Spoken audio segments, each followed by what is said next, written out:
Ukuzwa kabanzi ngezakamuva njengesifo e-mpox samukela khona lapha e-studio Aneliswa Cele obambe njengomqondisi omkhulu ophikweni lezifo ezithathelanayo emnyangweni wezempilo. Siyakwamukela ezindabeni zethu. Aneliswa, sibeke esithombeni ukuthi njengamanje sime kanjani isimo se-mpox lapha eNingizimu Afrika. Usichazele futhi nangezimpawu zaso ukuthi sibonakala kanjani. Okay, siyabonga umnyango wezempilo Thabile ukuthi usimeme size la. Okwamanje ibalo zimi ku-13 njengoba kade sicommunicateile. Ezu-7 zise KZN, then ezu-5 zibe se-Gauteng, then mase kuba esisodwa e-Western Cape. So khona kusayisifo esisazama ngayo yonke indlela umnyango wezempilo ukubheka ukuthi kwenzakalani, kodwa ukuthathelana kwaso in terms of ukuthi abantu basithola kanjani. Isifo esitholakala ezilwaneni. So njoba sesitholakala ezilwaneni siyakwazi ukusuka ezilwaneni siye ebantwini. Mase sathola umuntu siyakwazi futhi ukuthi sidlule siye komunye umuntu. So umuntu usithola esilwaneni ngokuthi adle mhlambe inyama ekade inalesi sifo noma athinte noma leso silwane simlume. Njengamanje sibhekene nakho uMzansi Afrika ukuthi isifo sesiyaqala ukuthi sispread from person to person. Iyo ke le ento esidila nayo uMzansi Afrika. Mangabe sibheka lesifo siyabona ukuthi sinezimpawu ezicishe ezifane nezomkhuhlane. Yikuphi okwenza ukuthi sihluke nokuthi umuntu ekhaya yini azokumela ayibheke ukuthi ngisola ukuthi unaso lesi sifo ukuze ngigweme ukuthi ngitheleleke ngingaxhumani nomuntu one-mpox?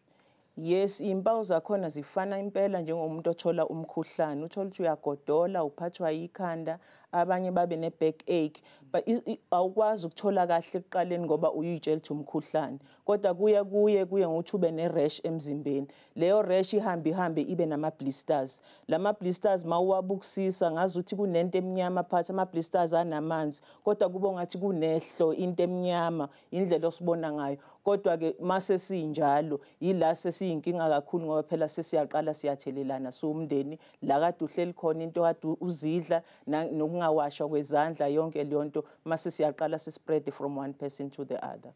Okay, so ekhaya mangabe sibona ukuthi khona umuntu onaso lesifo senalamashashazi, ngaleso sikhathi kusuke sekufanele ukwenze kanjani? Usuke sekufanele abekwe yedwa eceleni noma usuke sengalapheka emtholampilo?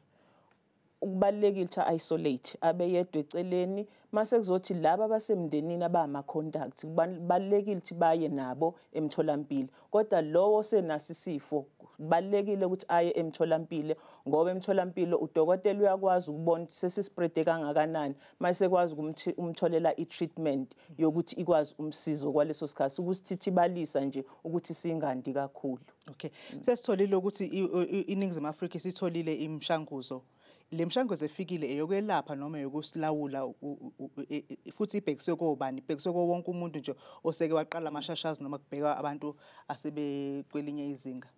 Imishanguzo esinayo njengamanje kuya ngokuthi udokotela mayekubonile wena uyisiguli isimo sakho sinjani. So mabebona ukuthi isimo sakho sisevere kakhulu uyakodela lemishanguzo akunike akufake kuyona ukuthi ulapheke. Kodwa leyo kuvaccinate okwamanje kunomkhandlu esumnyango wezempilo esisalindile ukuthi ba recommend kwi-department ukuthi sizoyisebenzisa kanjani leyo vaccination. Kodwa kwamanje imishanguzo ekhona eyokulapha laba asebenaso isifo ukuthi sithithibale singandi kakhulu. Kafushane nje sesiphethe ingabe umuphi umyalezo umnyango ofisa ukudlulisa kubantu njengamanje? Into esinenkinga kakhulu ebantwini bethu ama-contact tracing. Umuntu lowo suke esetholene nomuntu onaso isifo. Inkinga esinayo kakhulu ukuthi uthi umuntu esenaso isifo mase uyamthola ukuthi uke wathintana nobani, kube inkinga ukuthi basinike amagama. So siyacela kulabo sebegula ukuthi basisize ukuthi basinike amagama. Kulabo emphakathini wonke abangathuki ngoba siyakwazi okwamanje sisakwazi ukumanage isifo. Yikho nje abantu baqhubeke bawashe izandla, bayiprotecte ekutheni bangasitholi. Lowo sesitholile isolate kodwa siyagcizelela ukuthi baye kodokotela ukuze bathole ukulapheka. Sibonge kakhulu. Lo bekungu Aneliswa Cele besikhuluma naye ovela emnyangweni wezempilo kuzwelonke.